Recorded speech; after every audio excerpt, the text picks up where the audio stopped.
ভগবান কথাটির মানে এই জন্য এখান থেকে এসছে।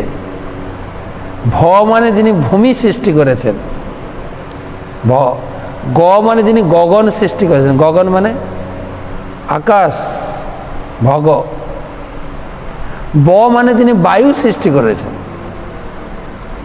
আর বয় আকার আছে না, আটাকে অ ধরুন, ব যুক্ত অ বা, অ মানে হচ্ছে অগ্নি সৃষ্টি করেছেন ভগবান। আর কি বাকি থাকলো?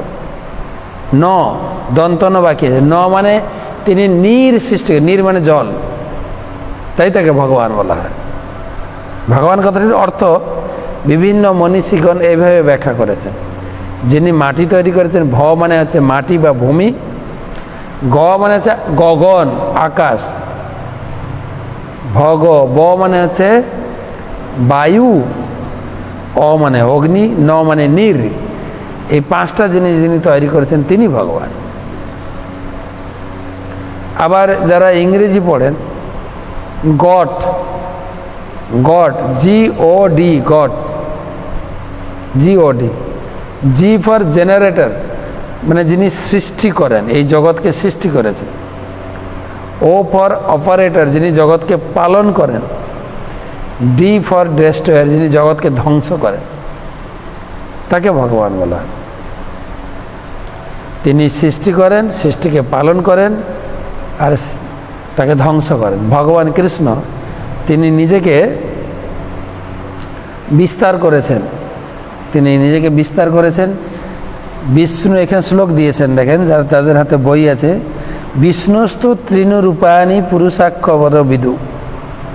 বিষ্ণু তিনি নিজেকে 3 রূপে বিস্তার করেছেন, এবং 3 রূপে বিস্তার করে তিনি এই জগৎকে 3 বিষ্ণু। তিনি কারণোদকশায়ী বিষ্ণু, তিনি গর্ভোদক সমুদ্রে শয়ন করে আছেন, তিনি ক্ষীরোদকশায়ী বিষ্ণু,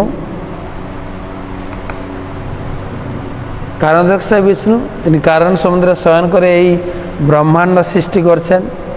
এবারে একটি ব্রহ্মাণ্ডে গর্ভে প্রবেশ করেছেন আরেক বিষ্ণু, তার নাম আছে গর্ভোদকশায়ী বিষ্ণু, এবং তার নাভি কমল থেকে ব্রহ্মার জন্ম, এবং তা থেকে আমরা জীবরা তৈরি হয়েছি। তাই আমাদের হৃদয়ে যিনি বাস করছেন ক্ষীরোদকশায়ী বিষ্ণু। এইভাবে বিষ্ণু সবাইকে প্রতিপালন করেন। আবার এই জগৎকে সৃষ্টি করার জন্য 3 পুরুষ অবতার রূপে তিনি এসেছেন।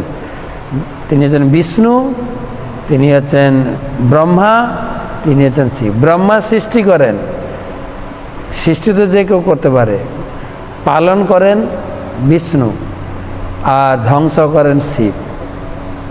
শিবের কাজে 3 রূপে তিনি প্রকাশিত হয়েছে, কিন্তু তিনি মূল 5টা উপাদান, আর 3টা হচ্ছে সূক্ষ্ম উপাদান, মন, বুদ্ধি, অহংকার। 8টা উপাদান তিনি সৃষ্টি করেছেন।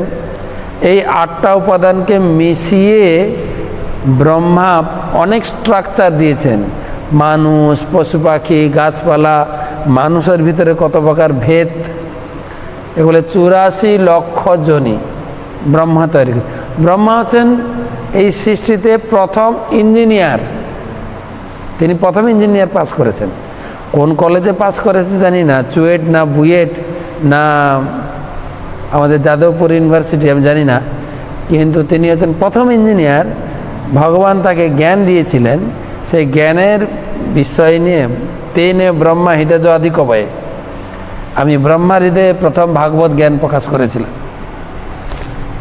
তো সেই জ্ঞান নিয়ে তিনি এই 8টা উপাদানকে মিক্স আপ করে বিভিন্ন রূপ দিয়েছেন। যেরকম যারা মূর্তি তৈরি করে, ছাঁচ আছে, দেবীর মূর্তির ছাঁচ কেমন মুখটা হবে, তারপরে পুরুষ মূর্তি যেরকম বিশ্বকর্মা, গণেশ, কার্তিক, তাদের মুখের ছাঁচটা কেমন, ছাঁচ, তাই ছাঁচ দিয়েছে। কিন্তু মূল উপাদান তো ভগবান। যেরকম আমরা রড, সিমেন্ট, ইট বা ব্রিক্স বলে, ইট, আর পাথরকুচি, জল সব এনে দিই। একজন ইঞ্জিনিয়ার তার এই জ্ঞানের ভিত্তিতে একটা স্ট্রাকচার গড়ে তুলে বাড়ি তৈরি করে, কিন্তু বাড়ির মালিকটাকে, ইঞ্জিনিয়ার তো বাড়িটা বানিয়ে দিল, আর আপনি জিনিসপত্র কিনে দিয়েছেন, বাড়ির মালিক কে হবে? কে মালিক হবে? আপনি নিশ্চয়ই মালিক হবেন, আপনি সব জিনিস কিনেছেন। তাই ভগবানও এখানে দাবি করছেন, আরে আমি তো তৈরি করেছি সব কিছু, মাটি, জল, আকাশ, বায়ু, এই স্থূল 5টা উপাদান, মন, বুদ্ধি, অহংকার, এইটা দিয়ে একটা শরীর স্ট্রাকচার তৈরি করেছি। আর মায়ের গর্ভটা হচ্ছেন ওই মিক্সচার মেশিনে মিশিয়ে মশলা তৈরির মতো একটা স্ট্রাকচার দেওয়া হয়েছে। তাও ইঞ্জিনিয়ার যেরকম নিজের মতো স্ট্রাকচার তৈরি করে, আমরা নিজের মতো করতে পারি না। এই জগতে দেখা যায় কারো ছেলে চাইতে চাইতে মেয়ের সিরিয়াল চলছে, আবার কারো মেয়ে চাইতে চাইতে ছেলের সিরিয়াল চলছে। আমাদের হাতে নেই কিন্তু।